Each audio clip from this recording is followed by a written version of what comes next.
ভুলেও বিছানায় বসে খাবার খাবেন না, তাহলে এই তিনটি বিপদ আপনাকে ভোগ করতে হবে। মৃত্যুর আগে একবার হলেও এই তিনটি বিপদ আপনার সংসারে আসবেই। যাদের বিছানায় বসে খাবার খাওয়ার অভ্যাস তারা অবশ্যই ভিডিওটি সম্পূর্ণ দেখবেন এবং সতর্ক হয়ে যাবেন। রাসূলুল্লাহ সাল্লাল্লাহু আলাইহি ওয়াসাল্লাম কেন বিছানায় বসে খাবার খেতে নিষেধ করেছেন, শুনলে আপনার চোখ কপালে উঠবে। প্রিয় দর্শক, আপনি যদি রাসূলুল্লাহ সাল্লাল্লাহু আলাইহি ওয়াসাল্লামকে ভালোবাসেন অবশ্যই আলহামদুলিল্লাহ কমেন্ট করবেন এবং ভিডিওটি যথেষ্ট পরিমাণে শেয়ার করে সকলকে সাবধান করে দিবেন। হিন্দু মুসলিম সকলের উচিত ভিডিওটি সম্পূর্ণ দেখা, কারণ এই অভ্যাসটি আমাদের সকলের মধ্যে রয়েছে। বিছানায় বসে যারা খাবার খায় তাদের সর্বপ্রথম যেই অসুবিধা বা বিপদ লেগে থাকে তা হলো কারণে অকারণে স্বামী স্ত্রীর ভেতরে ঝগড়া বিবাদ লেগে থাকা। সকলের ঘরে খারাপ ভালো উভয় জিন রয়েছে, কিন্তু খারাপ জিনগুলো ওই সকল মানুষকে খুব দ্রুত প্রভাবিত করতে পারে যারা বিছানায় বসে খাবার খায়। যে বিছানায় আপনি মিলন করেন, শয়ন করেন, সেই বিছানায় বসে খাবার খেলে শয়তানের বদনজর লাগে এবং সংসারে ঝই ঝামেলা লেগেই থাকে।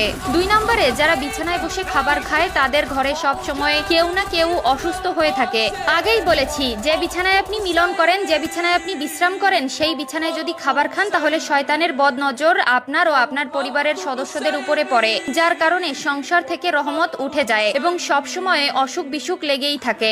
যাদের বিছানায় বসে খাবার খাওয়ার অভ্যাস রয়েছে তারা অবশ্যই এই বিষয়টি ত্যাগ করবেন। আমার জন্য নয়, আপনার ও আপনার পরিবারের ভালোর জন্যই বললাম। মানবেন কি মানবেন না সেটা একমাত্র আপনার একান্ত ব্যক্তিগত বিষয়। যারা বিছানায় বসে খাবার খায় তাদের সংসারে ঘন ঘন ঝগড়া বিবাদ হতেই থাকে। কোনো কারণে বা অকারণে ছোট ছোট বিষয় নিয়ে খারাপ পরিস্থিতি সৃষ্টি হয়। 3 নম্বরে যারা বিছানায় বসে খাবার খায় তাদের বাসায় যতই টাকা আসুক না কেন সেই টাকার বরকত হয় না। তাদের টাকা কোথাও না কোথাও বাড়তি খরচ হয়ে যেতে থাকে।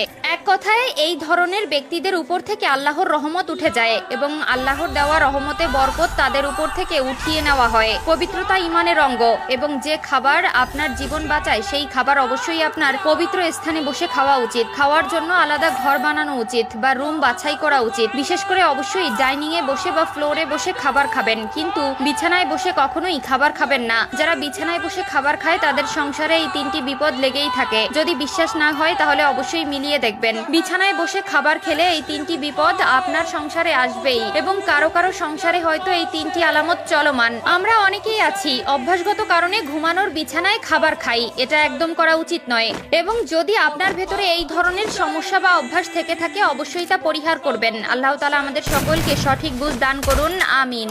বেশি কথা না বলে আপনাদের জানিয়ে দেব নারীদের কোন 3টি ভুল তার সংসার ভাঙার মূল কারিগর। 1 নম্বরে হচ্ছে অতিরিক্ত জেদ। প্রিয় দর্শক, অবশ্যই আপনারা মিলিয়ে নেবেন, প্রত্যেকটি ডিভোর্সের পেছনে একটি সমস্যা থাকে। নারীদের অতিরিক্ত জেদের কারণে 10টি সংসারের মধ্যে 9টি সংসার ভেঙে যায়। 2 নম্বরে যে ভুলটি মেয়েরা সবসময় করে থাকে সেটি হলো স্বামীর সাথে তর্ক করা। 3 নম্বর কারণটি হলো বাবার বাড়ির কুপরামর্শ।